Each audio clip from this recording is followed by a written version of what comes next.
Tank Leopard Ukraina terekam dihantam drone peledak Rusia. Drone peledak Rusia tampak meluncur akurat dan menghantam sisi kiri bodi tank.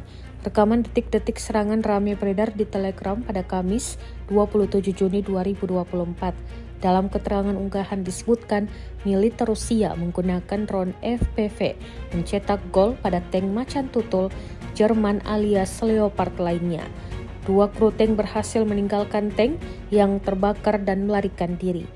Sayangnya tidak dirincikan kapan tank ini digempur dan wilayah penyerangannya. Lain sisi, Sebastian Schäfer, seorang ekonom dan anggota Partai Hijau Jerman, mengatakan kepada media lokal Der Spiegel pada hari Selasa bahwa negara yang dilanda perang itu memiliki sangat sedikit tank Leopard yang tersisa dan beberapa di antaranya tidak lagi beroperasi.